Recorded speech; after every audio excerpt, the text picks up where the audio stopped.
नमस्कार, आप देख रहे हैं काल चक्र। मैं आपके साथ पूजा राठौर शर्मा और मेरे साथ हैं प्रश्न कुंडली विशेषज्ञ पंडित सुरेश पांडे जी। पंडित जी, बहुत बहुत स्वागत है। धन्यवाद। कुंडली में बुध बिगड़ा तो बिगड़ जाएगी आपकी किस्मत। बुध को नजरअंदाज करेंगे तो बुरा समय आ सकता है। देखिए काल चक्र। चलिए, तो अपनी आज की इस खास चर्चा को हम शुरू करते हुए सबसे पहले हम ये जानते हैं पंडित जी से कि आखिर ज्योतिष में बुध ग्रह को कैसा ग्रह माना गया है और इसका हमारे जीवन पर कैसा प्रभाव पड़ता है। तो पंडित जी, जानना चाहूंगी, हम शनि के बारे में, मंगल के बारे में, राहु केतु तक के बारे में हम बात करते हैं, लेकिन बुध ग्रह है वो कैसा ग्रह है? बुधेन बुद्धि सदनर्थ संस्था, पाराशर होरा शास्त्र में स्पष्ट रूप से महर्षि पाराशर ने लिखा है, बुधेन बुद्धि सदनर्थ संस्था। बुध बुद्धि का कारक ग्रह है और अगर किसी व्यक्ति की बुद्धि ही असंतुलित हो जाए तब उसके जीवन में शेष बचेगा ही क्या। इसलिए बुध ग्रह जो है वो प्राण तत्व की तरह है जी। तो ज्योतिष में बुध को शुभाशुभ ग्रह और शुभग्रह माना गया है। यानी बुध ग्रह कुंडली में ग्रहों की संगति के अनुरूप फल देता है। बुध के कारण व्यक्ति का मस्तिष्क, बुद्धि, त्वचा प्रभावित होती है। स्किन का पक्का कारक है ये बुध। बुध करियर पर भी प्रभाव डालता है। कहने को तो बुध एक छोटा ग्रह है, लेकिन इसका प्रभाव जीवन पर बहुत गहरा पड़ सकता है। बुध को ग्रहों में युवराज माना जाता है। बुध कन्या और मिथुन राशि का स्वामी है। बुध के जो रोग हैं वो मैं आपको बताना चाहूँगा। बुध ग्रह से पीड़ित लोग जो हैं वो कोई भी व्यक्ति हो, उसके बोलने में समस्या होती है। तुतुराहट, हकलाहट, ये सब बुध की वजह से होता है। नर्व सिस्टम में प्रॉब्लम, नसों में पीड़ा, बहरापन, जीभ, मुंह खुलने में, गले में और नाक से संबंधित रोग, ये सब बुध से होते हैं।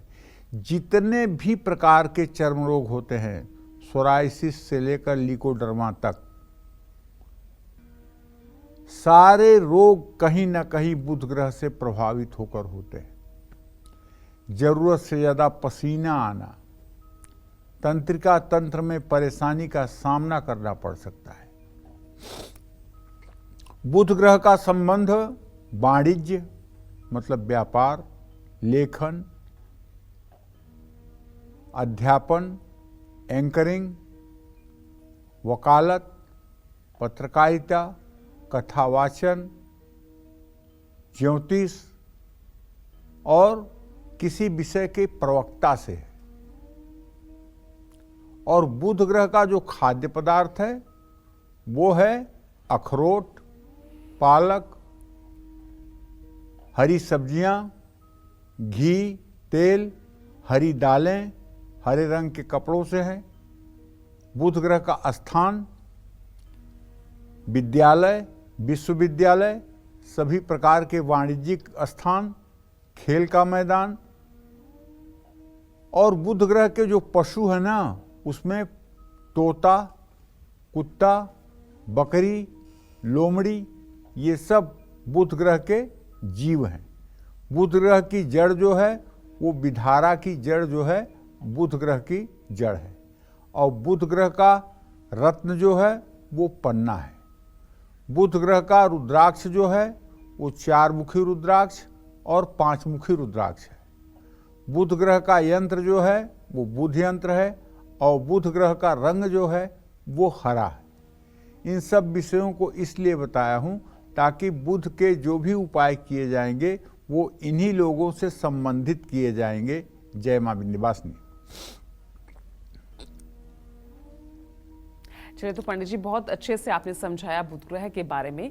और अब आइए राशि अनुसार अब अपनी चर्चा को हम शुरू करते हुए बात कर लेते हैं सबसे पहले राशि यानी मेष राशि की। तो मेष राशि का बुध कैसा होता है और ये व्यक्ति के जीवन में किस तरह का प्रभाव डालता है, आइए अब ये हम पंडित जी से जानेंगे। देखिए, मेष राशि जो है ये अग्नि तत्व की राशि है और मंगल ग्रह द्वारा शासित है।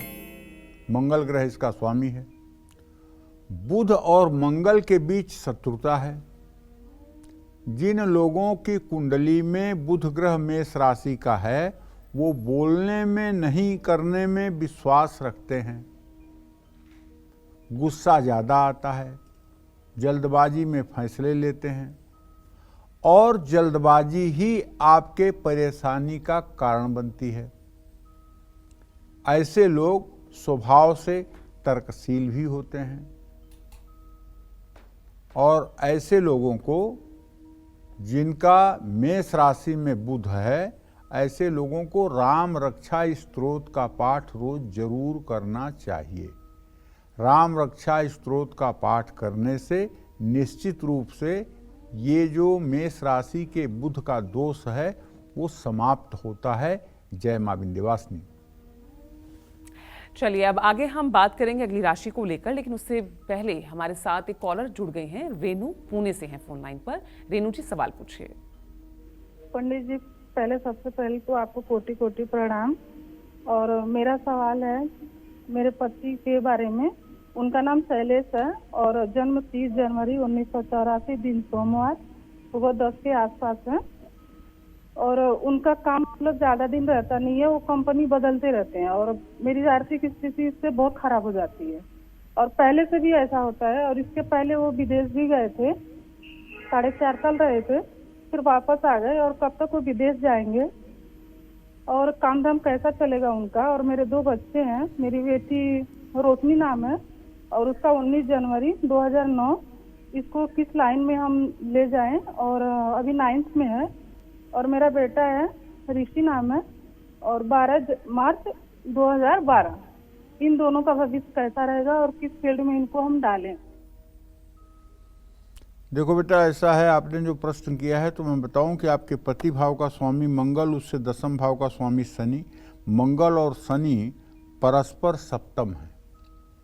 एक तो आपके पति को गुस्सा बहुत आता है और दूसरी बात ये शॉर्ट टेम्पर्ड हैं, जिसके कारण किसी काम में ज़्यादा दिन तक टिक नहीं पाते हैं और प्रोग्रेस नहीं मिल पाती है, फ्रस्ट्रेट हो जाते हैं और बार बार इनकी आजीविका में परेशानी आती है और आर्थिक स्थिति खराब होने का ये भी एक कारण है। अगर आप चाहती हैं कि आपकी आर्थिक स्थिति ठीक रहे तो आपको सुबह शाम महालक्ष्मी की पूजा करनी चाहिए, कनक धारा स्तोत्र और श्री सूक्त का पाठ करना चाहिए। ये पाठ लगातार अनवरत 3 वर्ष तक करने के बाद आपके घर की आर्थिक स्थिति में भी सुधार होगा और आपके परिवार का मंगल भी होगा। जहाँ तक देखो, आपने अपने बेटी के बारे में प्रश्न पूछा है तो उसके बारे में ये कहना चाहूँगा कि अभी वो 14 साल की हुई है और उसके 5th भाव का स्वामी बुध है। उसे अगर आप बैंकिंग के लिए, बैंक में नौकरी करने के लिए पढ़ाई कराएं, कॉमर्स की पढ़ाई कराएं तो ये उसके लिए बहुत ज़्यादा अच्छा होगा। जहाँ तक आपने अपने बेटे के बारे में प्रश्न पूछा है तो उसके बारे में तो ये कहना चाहूँगा कि उसके आजीविका भाव का स्वामी सूर्य है, जहाँ शुक्र मंगल बुध की स्थिति बनी हुई है। उसे आपको चाहिए कि आप उसका खान पान अच्छा रखें और अगर खान पान अच्छा रखती हैं और थोड़ा एक्सरसाइज वगैरह ठीक ठाक से करे तो वो किसी रक्षा विभाग में सरकारी नौकरी में भी आ सकता है और उससे सारे मनोरथ आपके पूरे हो सकते हैं। निसंदेह आपके दोनों बच्चों का भविष्य अच्छा है, लेकिन आप अपने परिवार का भविष्य अच्छा करने के लिए रोज श्री सूक्तम और कनक धारा स्तोत्र का सुबह शाम पाठ करें।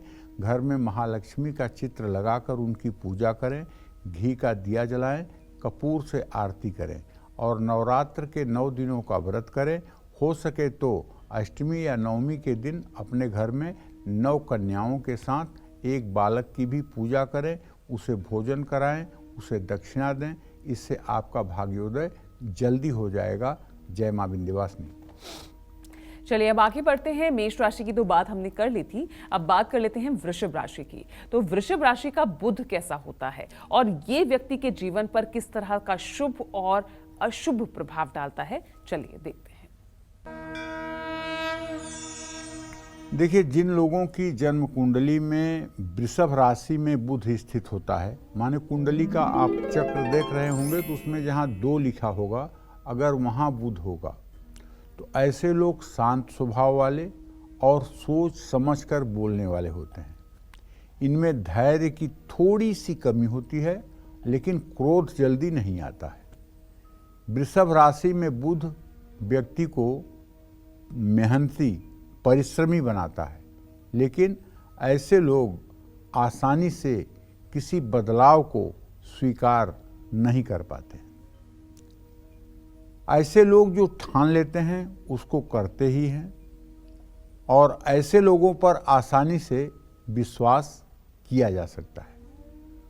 कुंडली में वृषभ राशि में बुध हो तो व्यक्ति चरित्रवान भी होता है, इसमें कोई संदेह नहीं है। जय मां विंध्यवासिनी। चलिए तो अपनी चर्चा को हम आगे बढ़ाते हैं, क्योंकि आज हम बात कर रहे हैं बुध ग्रह के प्रभाव को लेकर। तो आखिर कौन से ऐसे लक्षण हैं जिन्हें जानकर हम ये पता लगा सकते हैं कि कुंडली में बुध ग्रह अपना अशुभ प्रभाव तो नहीं डाल रहा। चलिए इस बारे में पंडित जी से जानते हैं। पंडित जी बताइए, ऐसे कौन से वो सिम्टम्स होंगे, वो लक्षण होंगे कि हमें पता चले कि कोई अशुभ प्रभाव बुध का तो नहीं पड़ रहा हमारी कुंडली पर। देखिए, ऐसा है, बुध का प्रभाव तो 1 सेकंड के अंदर पता चल जाता है। व्यक्ति के मिलने पर ही पता चल जाता है कि इसका बुध कितना अच्छा है। अगर कोई आपको पहचानने में, आपका नाम याद करने में देर कर रहा है तो उसका बुध कमजोर है, क्योंकि बुध जो है ये मेमोरी पावर, स्मरण शक्ति का सबसे कारक ग्रह है। कोई चीज़ आपने पढ़ा है, किसी से आप मिले हैं, लेकिन मिलने के बाद उसका नाम नहीं याद आ रहा है, मतलब आपकी रिकॉल मेमोरी जो है बहुत वीक हो रही है, तो इसका मतलब कि आपके कुंडली में बुध ग्रह बहुत कमजोर स्थिति में है, या अस्त है, या पीड़ित है। अगर बुध ग्रह कमजोर है तो जीवन में बहुत कष्ट आते हैं। बुध समझदार व्यक्ति की बुद्धि भी भ्रष्ट कर सकता है। व्यक्ति रोग से ग्रस्त रहता है। शरीर की आभा, जिसको ओरा कहते हैं, आभा मंडल खत्म होती चली जाती है। जिनकी कुंडली में बुध कमजोर है उनको कर्ज के कारण काफी कष्ट होता है। आर्थिक कष्टों का भी सामना करना पड़ सकता है। बुध खराब होने पर पद, प्रतिष्ठा, मान सम्मान, यश और बल में कमी आ जाती है। बुध कुंडली में कमजोर है तो व्यक्ति की शिक्षा पर इसका सीधा प्रभाव पड़ता है। सूंघने की क्षमता घट जाती है। बुध खराब हो तो आदमी को चाहे केरोसिन ऑयल गिरा दीजिए वहीं पे, और चाहे पेट्रोल गिरा दीजिए, उस व्यक्ति को वहीं खड़ा कर दीजिए, वो सूंघ कर नहीं बता पाएगा कि यहाँ किस चीज़ की बदबू है, किस चीज़ की सुगंध है, या किस चीज़ की दुर्गंध है। और ऐसे लोगों की बातें जो होती हैं वो प्रभावशाली नहीं होती हैं। बुद्धिमान होने के बावजूद व्यक्ति अहंकार से ग्रसित हो जाता है। कुंडली में बुध पीड़ित हो तो व्यक्ति को कोई भी चीज़ या बात देर में समझ में आती है। बस ये बात है जिसके कारण आदमी अवसर का ठीक लाभ नहीं उठा पाता है। और आपको एक बात बताऊं कि बुध ग्रह जब बृहस्पति के साथ होता है, और ख़ास करके जब वो अस्त नहीं होता है, तो इसको कहते हैं प्रगल्भ योग। इस योग में जन्म लेने वाला व्यक्ति अपनी बात को समाज के सामने इतना स्पष्ट रूप से रखता है कि उसकी बात को एक बार में ही सारे सामने वाले लोग समझ जाते हैं। ऐसे लोग बहुत अच्छे अधिवक्ता, बहुत अच्छे वकील, बहुत अच्छे शिक्षक, बहुत अच्छे धर्मगुरु और बहुत अच्छे समाज का मार्गदर्शन करने वाले होते हैं। लेकिन यही बुध और बृहस्पति अगर अस्त हो जाएं तो ऐसा आदमी ज्ञानवान होते हुए भी अपनी बातों को दूसरों को समझा नहीं पाएगा, दूसरों को संतुष्ट नहीं कर पाएगा और अपने ऊर्जा का उपयोग नहीं कर पाएगा। इसी तरह से आपको बताऊं कि बुध का शत्रु ग्रह अगर कोई है तो चंद्रमा। चंद्रमा और बुध यदि केंद्र में हो जाएं और पापक ग्रहों से दृष्ट या विद्ध हो जाएं तो इसको ज्योतिष शास्त्र में कहते हैं अरिष्टमति भ्रम योग। क्या कहते हैं? अरिष्टमति भ्रम योग। ये अरिष्टमति भ्रम योग वो होता है जिसमें व्यक्ति का मानसिक संतुलन नहीं बना रहता है। ऐसा जातक मानसिक असंतुलन का शिकार हो जाता है, लेकिन हर समय नहीं। जब ये दशाएं अंतर्दशाएं चलेंगी तब तब व्यक्ति का मानसिक असंतुलन हो जाएगा और तब तब व्यक्ति उल्टे सीधे काम करेगा। तो इसलिए बुध ग्रह शुभ ग्रह है, इसमें कोई संदेह नहीं। ग्रहों में युवराज है, इसमें भी कोई संदेह नहीं। वाणी का कारक है, इसमें भी कोई संदेह नहीं।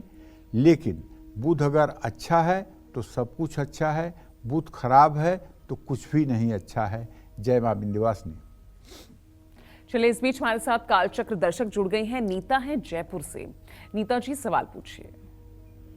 हाँ, प्रणाम। हाँ, सदा बहुत बहुत सुखी रहिए। प्रणाम पंडित जी, चरण स्पर्श। सदा सुखी रहिए। पंडित जी, मेरे 3 सवाल है, प्लीज कृपा करके मुझे अच्छी तरह उत्तर दीजिए। मेरा बड़ा लड़का है 1974, उसका स्वास्थ्य ठीक नहीं रहता पंडित जी, क्या वजह है? कोई दोष है या कोई परेशानी है? दूसरा लड़का 1972, उसका भविष्य बताइए। और छोटे लड़के की लड़की है मेरी पोती, वो 2004 11 अक्टूबर जोधपुर 9:38 सुबह का जन्म है पंडित जी, उसका भविष्य बताइए। प्रणाम। देखिए, पहले बड़े बेटे के बारे में जान लीजिए। लग्न में शनि है, मंगल शुक्र बुध की दृष्टि है और छठे भाव में सूर्य है। आपके बड़े पुत्र को नसों से संबंधित, हड्डियों से संबंधित बीमारी है और रक्त से भी संबंधित बीमारी है, जिसके कारण हर समय इनको कमजोरी बनी रहती है। इनका नर्वस सिस्टम भी खराब है और ये हर समय कमज़ोर बने रहते हैं, बहुत उत्साह के साथ कोई काम नहीं कर पाते हैं। इनको मैं आपको एक उपाय बताता हूँ, मेरे बताए हुए उपाय को करेंगे तो निसंदेह इनको लाभ मिलेगा। इनको ओम जूम सह श्वास पर जप करने के लिए कहिए। रोज़ सुबह उठ करके स्नान करने के बाद अपने पूरे शरीर में जो भगवान शिव को भस्म विभूति लगाई जाती है, उसी भस्म विभूति को दोनों हाथों में लेकर रगड़कर और अपने पूरे शरीर में लगाएं और उसके बाद साफ सफ़ेद वस्त्र पहन करके पूजा स्थान में बैठ करके धूप दीप जला करके ओम जूम सह श्वास पर जप करें। ओम को सोचते हुए नाभि तक श्वास को ले जाएं, जूम सह को सोचते हुए श्वास को बाहर निकालें। ये क्रम कम से कम 12 मिनट तक करें। ये उपाय अगर दोनों समय करना शुरू कर देंगे तो 24 दिनों के बाद आप देख लीजिएगा कि इनके जीवन में चमत्कार होगा, इनकी सेहत ठीक होने लगेगी। लेकिन इस उपाय को इन्हें कम से कम 3 वर्ष तक जारी रखना चाहिए और हो सके तो ये अवधि 12 मिनट की जगह इसको ज़्यादा बढ़ा सकते हैं, लेकिन 12 मिनट से कम ना करें। जहाँ तक आपने दूसरे बेटे के बारे में प्रश्न पूछा है तो उसके बारे में तो मैं यही कहना चाहूँगा कि देखिए, उनका सब कुछ ठीक है, लेकिन वो परिवार के प्रति लापरवाह है, क्योंकि द्वितीय भाव का स्वामी बृहस्पति राहु के साथ है। 30 अक्टूबर के बाद उनके ज़िंदगी में कुछ ज़्यादा बेहतर होने की संभावना बनी हुई है। उनसे कहिए कि वो रोज़ भगवान श्री राम की पूजा किया करें, राम रक्षा स्तोत्र का पाठ किया करें और हो सके तो बृहस्पतिवार के दिन लक्ष्मी नारायण मंदिर जाया करें। ये उनके लिए उपयोगी है। जहाँ तक आपने बेटी के बारे में प्रश्न किया है तो उसके बारे में तो यही कहना चाहूँगा कि बुध ग्रह शुक्र और मंगल के साथ है, भविष्य उसका अच्छा है, पढ़ाई में मध्यम है। उसकी अच्छी पढ़ाई करने के लिए उसको गणेश अथर्व शीर्ष का पाठ करने के लिए कहना चाहिए। अगर वो सुबह शाम गणेश अथर्व शीर्ष का पाठ करना शुरू करेगी, गणेश चालीसा का पाठ करेगी, तो निसंदेह उसका भविष्य अच्छा होगा। जय मां विंध्यवासिनी।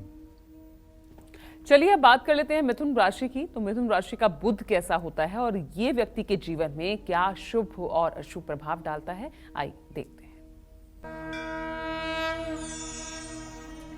बुध तो मिथुन राशि का स्वामी ही होता है, और जिन लोगों की राशि मिथुन होती है, जिनके 3 नंबर में चंद्रमा होता है, ऐसे लोगों की नाक अगर आप देखेंगे तो तोते की तरह होती है।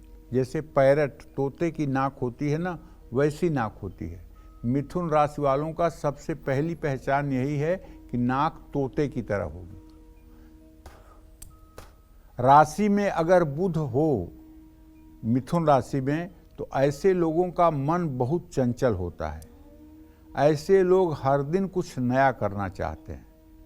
मिथुन राशि में बुध हो तो मन एकाग्र नहीं रहता है और व्यक्ति एक काम को लंबे समय तक नहीं कर पाता है। मिथुन राशि में बुध हो तो व्यक्ति के शब्द की विरोधी पर हावी, व्यक्ति का शब्द विरोधी पर हावी हो जाते हैं। ऐसे लोग बहुत बुद्धिमान होते हैं, इसमें कोई दो राय नहीं, और हर वाद विवाद को जीतने की क्षमता रखते हैं। ऐसे लोग जीवन में किसी भी तरह के बदलाव को आसानी से स्वीकार कर लेते हैं। ये एक काम में एकाग्र न होकर एक ही समय में बहुत सारे काम करते हैं। ऐसे लोग स्वतंत्र होकर काम करना पसंद करते हैं और दूसरों पर निर्भर नहीं होना चाहते हैं। जय मां विंध्यवासिनी। चलिए मिथुन राशि के बाद अब बात कर लेते हैं कर्क राशि की। तो कर्क राशि का बुध कैसा होता है और इसका व्यक्ति के जीवन पर किस तरह का शुभ और अशुभ प्रभाव पड़ता है, आइए वो भी देखते हैं। पहली बात तो ये जान लीजिए कि बुध जो है ये कर्क राशि में जब होगा तो चंद्रमा की राशि में होगा, और चंद्रमा बुध का पिता है। चंद्रमा जो है वो बुध ग्रह का पिता है।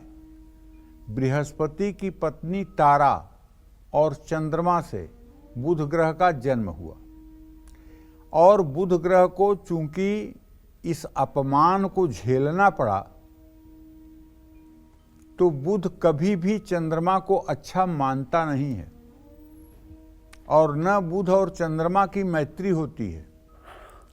तो ऐसे में बुध चंद्रमा तो बुध को मित्र मानता है, लेकिन बुध चंद्रमा को मित्र नहीं मानता है। तो जब कुंडली में कर्क राशि में बुध होता है तो ऐसे लोग बेवजह बहुत आक्रामक होते हैं, और ऐसे लोग किसी का भी सामना करने से कतराते हैं। कर्क राशि के जातक जिनका बुध कर्क राशि में है वो धीमी गति से काम करते हैं। कर्क राशि में जिनका बुध है वो दृढ़ निश्चयी तो होते हैं, अपने काम में मन लगाकर काम भी करते हैं, लेकिन परिणाम उसके अनुकूल नहीं आता है। कुंडली में कर्क राशि का बुध हो तो ऐसे लोग आक्रामक होते हैं, तर्कसंगत होते हैं और अपनी बात को सबसे ऊपर रखने वाले होते हैं। लेकिन कर्क राशि वाले हर समस्या को सकारात्मक रूप से लेकर के उसको सुलझाने का भी प्रयास करते हैं। अब ये बात अलग है कि कर्क राशि में यदि पापक ग्रह भी है बुध के साथ, या पापक ग्रहों से युक्त है, या पापक ग्रहों की दृष्टि है, तब फलादेश बदल जाएगा। लेकिन यदि बुध सामान्य रूप से कर्क राशि में है तो जो मैंने बताया यही फलादेश होगा। जय मां विंध्यवासिनी। तो चलिए अपनी चर्चा को हम आगे बढ़ाते हुए अब बात करते हैं बुध के शुभ प्रभावों की। बुध अगर कुंडली में शुभ हो तो हमें कौन कौन से फायदे पहुंचा सकता है, चलिए जानते हैं पंडित जी से। पंडित जी, अशुभ अगर अब प्रभाव पड़ रहा है बुध का कुंडली पे तो वो आपने बता दिया, लेकिन शुभ प्रभाव पड़े तो उसके कौन कौन से फायदे हमें सीधा पहुंचते हैं? देखिए, बुध बुद्धि का कारक ग्रह है। आप सीधी सी बात समझ सकते हैं कि अगर बुद्धि ठीक हो तो बुद्धि मन को नियंत्रित करेगा, और मन जो है इंद्रियों को नियंत्रित करेगा। जब मन बुद्धि के अधीन हो जाएगा और इंद्रियां मन के अधीन हो जाएंगी तो उस व्यक्ति का तो जीवन अपने आप सार्थक हो जाएगा। लेकिन विनाश तो वहाँ होता है जहां इंद्रियों के बस में मन होता है। जब इन भोगवान इंद्रियों के बस में मन होता है तो अनर्थ होता है। आदमी विषय भोगों में फंस करके अपने को नष्ट कर लेता है। लेकिन जब मन के अधीन ये इंद्रियां होंगी और मन बुद्धि के अधीन होगा तो कभी अनर्थ नहीं होगा। प्रजहाति यदा सर्वान कामान पार्थ मनोगतान आत्मनैव आत्मना तुष्ट स्थित प्रज्ञस्तदोच्यते। आत्मा को आत्मा में ही जब संतुष्ट करने की प्रक्रिया शुरू हो जाती है और बुद्धि जब मन को नियंत्रित कर लेती है और मन इंद्रियों पर अपना पूर्ण नियंत्रण स्थापित कर लेता है तो ऐसा व्यक्ति श्रीमान हो जाता है। बुध अगर जन्म कुंडली में अच्छा है, कन्या के नवमांश में है, पंचम स्थान में है, लग्न में है, तो ऐसे व्यक्ति का सौंदर्य बढ़ता है, व्यक्ति का आभा मंडल मजबूत होता है। बुध कुंडली में अच्छा है तो ऐसे व्यक्ति को अपने मामा का बहुत सुख मिलता है। ऐसे व्यक्ति का मामा बहुत प्रतिभाशाली होता है। ऐसा व्यक्ति एक बहुत अच्छा वक्ता होता है। ऐसे लोगों का व्यवहार बहुत कुशल होता है। बुध ग्रह कुंडली में अगर शुभ स्थिति में है और अगर ऐसा व्यक्ति बारों बार करे तो उसे काफ़ी सफलता मिलती है। शेयर बाजार और पैसों से जुड़ा काम भी बहुत लाभ पहुंचाता है। बुध ग्रह शुभ है तो ऐसे लोगों के मित्र कभी धोखा नहीं देते। ऐसे लोगों को मित्रों से कभी शिकायत नहीं होती और अपने काम में आपको यश, कीर्ति, मान सम्मान की प्राप्ति होती है। जिन लोगों का बुध अच्छा होता है उनके पास वफादार मित्रों की एक टोली होती है जिसके बल पर वो समाज की ऊंचाइयों पर चढ़ते हैं और उनके जो मित्रगण या सहयोगी होते हैं वो अपनी परवाह किए बिना उस व्यक्ति की परवाह करते हैं कि उसका कैसे अभ्युदय होगा, उसका कैसे उत्थान होगा, उसकी कैसे यश बढ़ेगी, उसकी कैसे कीर्ति बढ़ेगी। अपने बारे में न सोचकर उसके बारे में सोचते हैं। और जिसके साथ इतने वफादार लोग हों, जिसके साथ इतने समर्पित लोग हों, उसे आगे बढ़ने से कौन रोक सकता है। हर सफल व्यक्ति के साथ आप देख लीजिएगा कि 2-4 समर्पण वाले लोग होते हैं जो पूर्ण समर्पण के साथ उसी व्यक्ति के लिए जीवन जीते हैं। और अगर किसी व्यक्ति के पास समर्पित जीवन वाले लोग नहीं हैं तो वो व्यक्ति थोड़े दिनों तक सफल जरूर हो सकता है, लेकिन बाद में फिर वो ऊंचाई से गिर करके लड़खड़ा करके गर्त में चला जाएगा। इसलिए शुभ चिंतकों का होना और ऐसे शुभ चिंतकों का होना जो अपनी चिंता छोड़ करके आपकी चिंता करें। बुध अगर अच्छा होगा और खास करके सूर्य के साथ होगा तो ऐसा व्यक्ति गणित विद्या में पारंगत होगा। बुध अगर सूर्य के साथ होगा, थोड़ी सी डिग्री में ज़्यादा अंतर होगा तो ऐसा व्यक्ति कॉमर्स का बहुत बढ़िया स्टूडेंट होगा। ऐसा व्यक्ति चार्टर्ड अकाउंटेंट भी हो सकता है। लेकिन सूर्य बुध पर अगर बृहस्पति की दृष्टि है तो ऐसा व्यक्ति बहुत अच्छा अधिवक्ता, वकील बन सकता है। जिनका बुध उच्च राशि का, कन्या राशि का होता है और खासकर 15 डिग्री का होता है, ऐसे लोगों में आत्मविश्वास के लिए क्या पूछना है। ऐसे लोग जो भी बात को कहेंगे इतने ठोस तरीके से प्रस्तुत करेंगे कि उस पर सामने वाले को न विश्वास करने का कोई कारण ही नहीं मिलेगा। तो इन सब बातों पर भी ध्यान देने की जरूरत है। जय मां विंध्यवासिनी। चलिए अब बात कर लेते हैं सिंह राशि की। और सिंह राशि का बुध कैसा होता है और ये व्यक्ति के जीवन में क्या शुभ और अशुभ प्रभाव डालता है, आइए देखते हैं। देखिए, जिन लोगों की जन्म कुंडली में जहां 5 नंबर लिखा हुआ है, अगर वहां पर बुध की स्थिति है तो ये बुध मित्र गृही माना जाएगा, क्योंकि सिंह राशि सूर्य की राशि है और सूर्य का बुध मित्र होता है। सूर्य और बुध प्रायः कुंडलियों में एक साथ देखे जाते हैं, जिसे बुधादित्य योग भी कहते हैं। ऐसे लोगों में थोड़ा सा अहंकार होता है, लेकिन हर जिम्मेदारी को बखूबी निभाते हैं। ऐसे लोग जोखिम उठाने से नहीं घबराते हैं, मजबूत इच्छा शक्ति वाले होते हैं। थोड़ा सा अहंकार तो होता है। तो सिंह राशि में बुध हो तो व्यक्ति में शारीरिक आकर्षण भी होता है। सिंह राशि में बुध व्यक्ति को अपने जीवन साथी के प्रति ईमानदार बनाता है। झूठ बोलने वाले और धोखा देने वाले लोगों से ऐसे लोग बहुत दूरी बना करके चलते हैं। जरा सा भी अगर किसी व्यक्ति पर संदेह हुआ तो ऐसे व्यक्ति उससे अपना सर्वस्व नाता तोड़ लेते हैं। ये लोग समाज को बहुत अच्छी तरह से समझने में महारत हासिल करते हैं। जय मां विंध्यवासिनी। चलिए, सिंह राशि के बाद अब बात कर लेते हैं कन्या राशि की। तो कन्या राशि का बुध कैसा होता है और इससे व्यक्ति के जीवन पर क्या शुभ और अशुभ प्रभाव पड़ता है, आइए देखते हैं।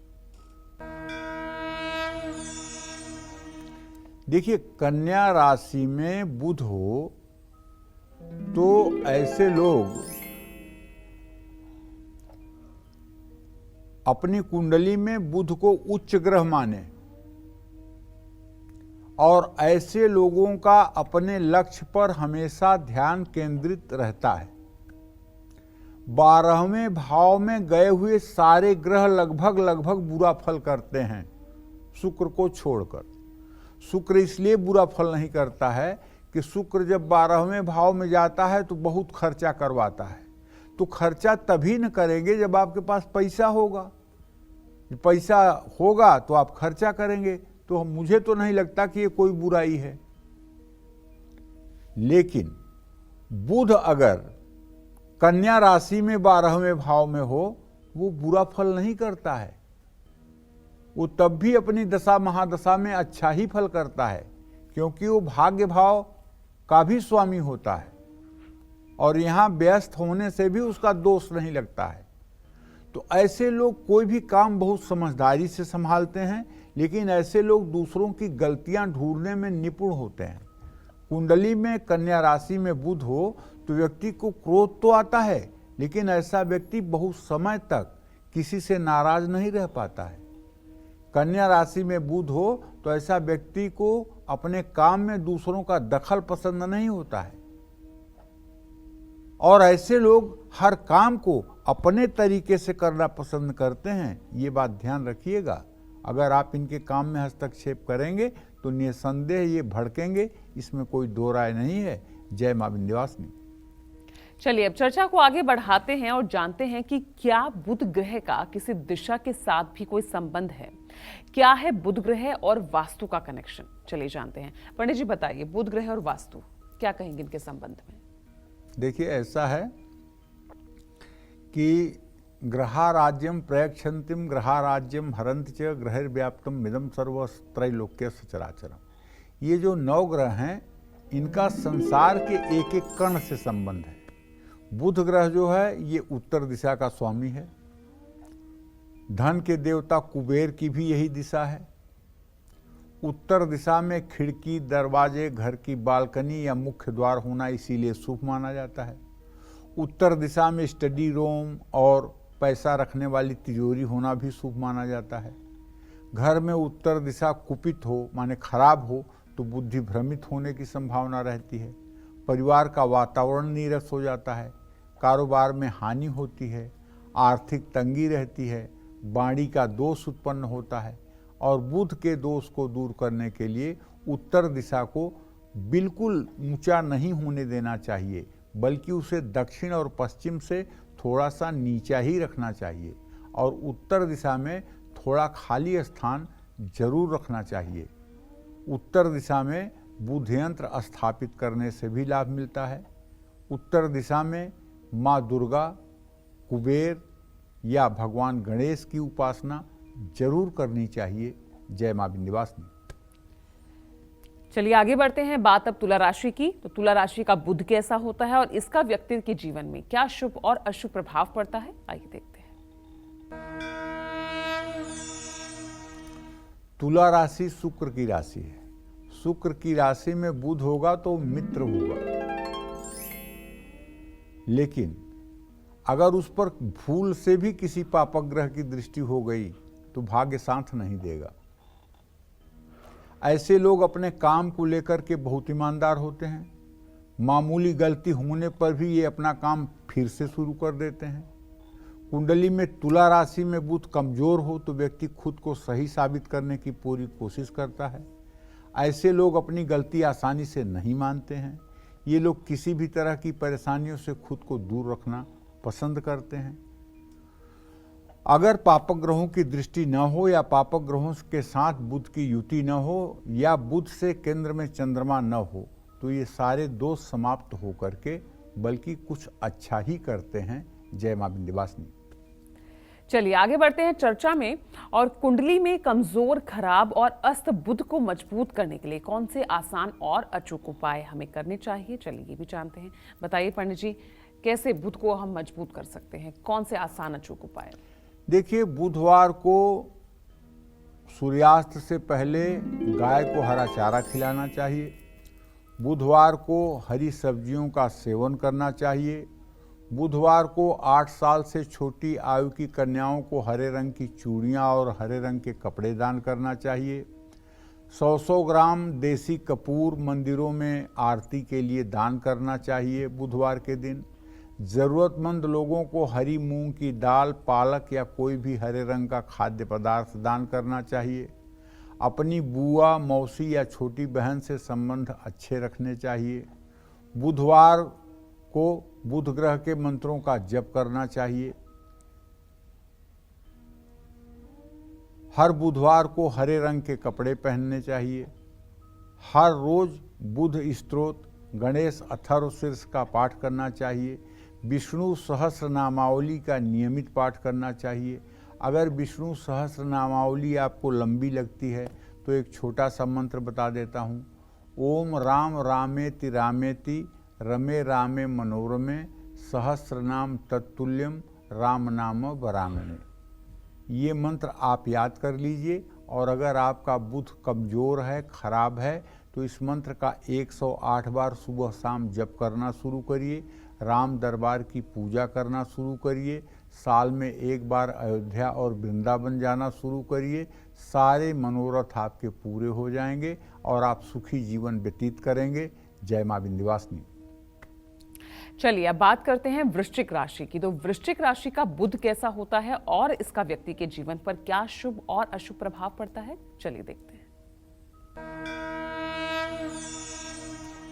देखिए, वृश्चिक राशि जो है ये मंगल की राशि है और मंगल की राशि में जब बुध होता है तो ऐसे लोग साहसी तो होते हैं। इनको जोखिम लेना और मुश्किल काम करना अच्छा लगता है। कुंडली में वृश्चिक राशि में बुध हो तो व्यक्ति को खुद पर संयम रहता है। ऐसे लोग बहुत जल्दी किसी के करीब नहीं आते हैं। वृश्चिक राशि का बुध हो तो व्यक्ति को समझौता करना पसंद नहीं होता है। ये बात जरूर ध्यान रखिएगा। जय मां विंध्यवासिनी। चलिए अब जल्दी से बात कर लेते हैं धनु राशि की। धनु राशि का बुध कैसा होता है और ये व्यक्ति के जीवन पर क्या शुभ और अशुभ प्रभाव डालता है, आइए देखते हैं।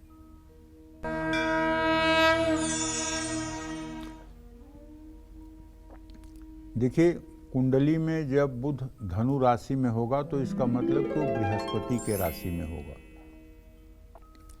अगर बृहस्पति के राशि में बुध होगा और अच्छे नवमांश में नहीं होगा तो ऐसा व्यक्ति अगर शत्रु नवमांश में होगा तो लापरवाह हो सकते हैं।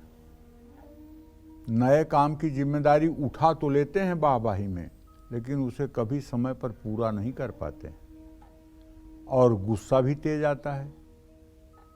और ऐसे लोग अपनी योजनाओं को बहुत जल्दी जल्दी बदलते हैं। कुल मिलाकर के धनु राशि में बुध हो तो व्यक्ति का मन जो है वो अस्थिर होता है और ऐसे लोगों को अपने मन को स्थिर करने के लिए विष्णु सहस्रनामावली का कम से कम एक पाठ 125 दिनों तक जरूर करना चाहिए। और ऐसे लोगों को अपने भोजन में सलाद का सेवन जरूर करना चाहिए। और कुछ मिले खाने में या न मिले, लेकिन ग्रीन सलाद ऐसे लोगों को जरूर खाना चाहिए, जिससे आपका स्वास्थ्य और बुद्धि ठीक रहे। जय मां विंध्यवासिनी। चलिए अब बात कर लेते हैं मकर राशि की, और मकर राशि का बुध कैसा होता है और इसका व्यक्ति के जीवन पर क्या शुभ और अशुभ प्रभाव पड़ता है, आइए देखते हैं। देखिए, कुंडली में अगर मकर राशि का बुध होगा तो इसका मतलब कि शनि के घर का बुध होगा। तो ऐसा व्यक्ति बहुत सोच समझकर और संयमित होकर के बात करना पसंद करता है। ऐसे लोगों की जीवन शैली भी नियमित होती है। सादा जीवन, कड़ी मेहनत करके सफलता पाना इनके जीवन का मूल उद्देश्य होता है। अपने टारगेट को, अपने लक्ष्य को लेकर इनके मन में कोई दुविधा नहीं होती है। मकर राशि का बुध हो तो व्यक्ति को दिखावा बिल्कुल पसंद नहीं होता है। ऐसे लोग सहज सरल जीवन जीते हैं और इनकी महत्वाकांक्षाएं बहुत ऊंची होती हैं। ऐसे लोग भावनाओं को भी और गुस्से को भी आसानी से नियंत्रित करना जानते हैं, और ऐसे लोग सचमुच में भरोसेमंद होते हैं। जय मां विंध्यवासिनी। और चलिए अब मकर राशि के बाद बारी आती है कुंभ राशि की। तो कुंभ राशि का बुध कैसा होता है और इसका व्यक्ति के जीवन पर क्या शुभ और अशुभ प्रभाव पड़ता है, आइए वो भी देखते हैं।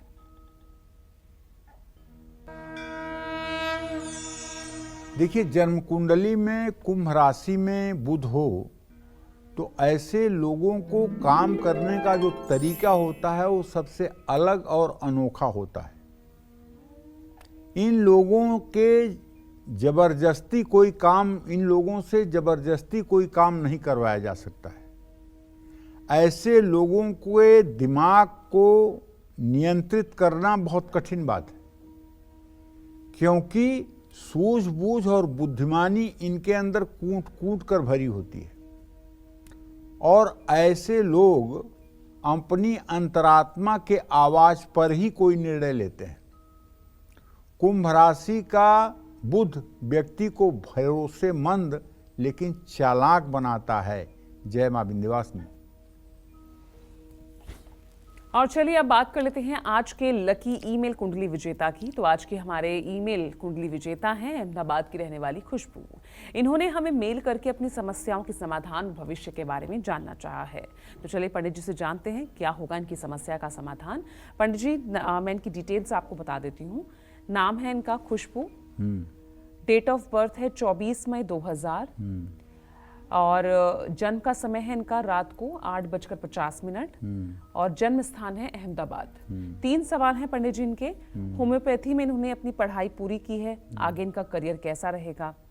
दूसरा इनका सवाल है, जानना चाह रही हैं कि इनकी कुंडली में कोई दोष तो नहीं है जिसकी वजह से इनकी सेहत खराब रहती है, जीवन को लेकर डर लगा रहता है, और आगे इनकी सेहत कैसी रहेगी उसके लिए उपाय जानना चाह रही हैं। तीसरा सवाल है शादी का योग कब तक है। देखो, ऐसा है खुशबू, धनु लग्न और मकर राशि में तुम्हारा जन्म हुआ है।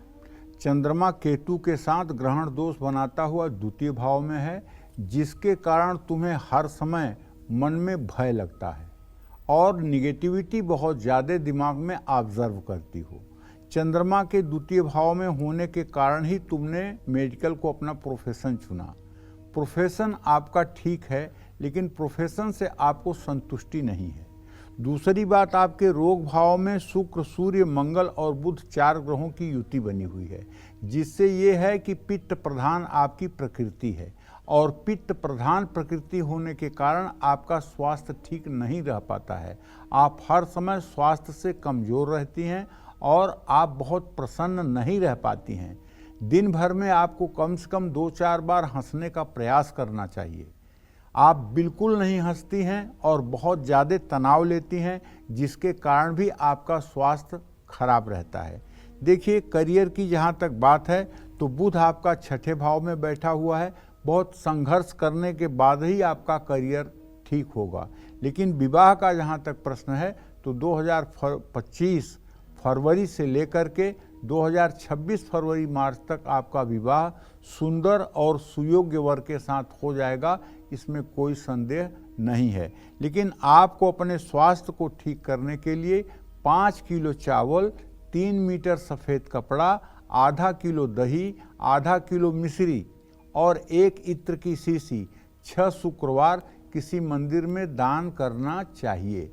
ये दान करने के बाद आपके सेहत में चमत्कारिक सुधार दिखाई देगा। जय मां विंध्यवासिनी। और आइए अब बात कर लेते हैं मीन राशि की। मीन राशि का बुध कैसा होता है और ये व्यक्ति के जीवन पर क्या शुभ और अशुभ प्रभाव डालता है, चलिए देखते हैं।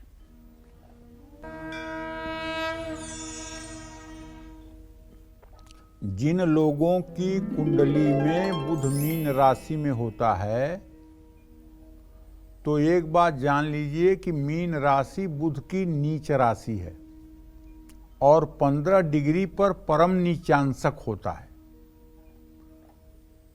लेकिन अगर मीन राशि के सामने कन्या राशि में बृहस्पति बैठा हो तो ये नीच भंग भी बन जाता है।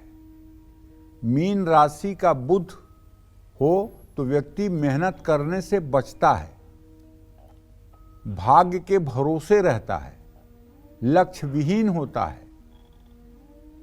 ऐसे व्यक्ति का मूड पल पल में बदलता है और दूसरे लोग ऐसे लोगों को समझ नहीं पाते हैं। लेकिन यदि बुध नीच राशि में मीन राशि में हो, जहां 12 नंबर लिखा हुआ है आपकी कुंडली में, वहां अगर बुध है और वो नवांश कुंडली में कन्या राशि का है जहां 6 नंबर लिखा हुआ है, तो ये सारे दोष खत्म हो जाएंगे और सारे अच्छे कार्य आपके जीवन में होने लगेंगे। तो इसलिए स्थूल रूप से केवल एक चीज को देख करके फलादेश करना जल्दबाजी होती है। ज्योतिष शास्त्र में फलादेश करने के लिए ग्रहों के बलाबल का विचार करना चाहिए, जन्म कुंडली के साथ नवमांश कुंडली को देखना चाहिए और नवमांश कुंडली के साथ साथ भावचलित कुंडली को जरूर देखना चाहिए। मेरे अनुभव में आया है कि कभी कभी किसी की कुंडली इतनी अच्छी दिखती है कि उसके जीवन में सारे राजयोग झलकते हैं, लेकिन जब फलादेश कर दिया जाए तो सामने वाला व्यक्ति कहता है ये तो सब हमारे जीवन में उल्टा ही है। तो आप भी अपना माथा ठोकेंगे कि ऐसा कैसे हो रहा है, जो शास्त्रों में लिखा है वो सच नहीं हो रहा है। तो उसके पीछे का रहस्य ये है कि आप भावचलित कुंडली को देखिए, जिसमें कहते हैं 12 भाव ससंधि साधन, जिसमें संधियों में गए हुए ग्रह निष्फल हो जाते हैं। तो जब आप भावचलित चक्र को देखेंगे तो जिसके जीवन से फलादेश मैच नहीं कर रहे हैं, उसके भावचलित चक्र में सारे ग्रहों की स्थिति अलट पलट हो जाएगी। जो शुभ योग हैं वो दुर्योग में बदले हुए होंगे। तो इसलिए किसी भी जन्म कुंडली पर फलादेश करने के पहले एक बार भावचलित कुंडली और लग्न कुंडली का सामंजस्य मिलाना चाहिए। उसके बाद ही किसी के बारे में एक शब्द कोई फलादेश करना चाहिए। तो हमारे कहने का आशय यही है कि बुध अगर मीन राशि का होगा और मीन के नवांश में होगा, नीच राशि में नीच के नवांशक में होगा, तो ये बहुत बुरा है। लेकिन अगर बुध मीन राशि में है और शुक्र भी कन्या राशि में है, तो दोनों नीच राशि के ग्रह आमने सामने हो गए, तो ये एक प्रकार का नीच भंग राजयोग है। ये राजयोग को देने वाला है। इसको ज्योतिष शास्त्र की भाषा में नीच भंग राजयोग कहते हैं। जो कम ज्योतिष का अध्ययन किए हुए लोग होंगे वो तो यही कहेंगे कि आपके 2 ग्रह नीच के हैं तो सब कुछ खराब हो गया। लेकिन यहाँ सब कुछ खराब नहीं हुआ, बल्कि यहाँ नीच भंग राजयोग बन गया। जय मां विंध्यवासिनी। चलिए पंडित जी, बहुत बहुत शुक्रिया, इतनी महत्वपूर्ण जानकारी आपने दर्शकों को दी। उम्मीद करते हैं आपको भी आज का ये विषय बेहद पसंद आया होगा। कल फिर एक नए विषय और आपकी परेशानियों को दूर करने के लिए ढेरों उपाय लेकर आएंगे हम पंडित सुरेश पांडे जी के साथ। तब तक कालचक्र की पूरी टीम को इजाजत दीजिएगा। नमस्कार।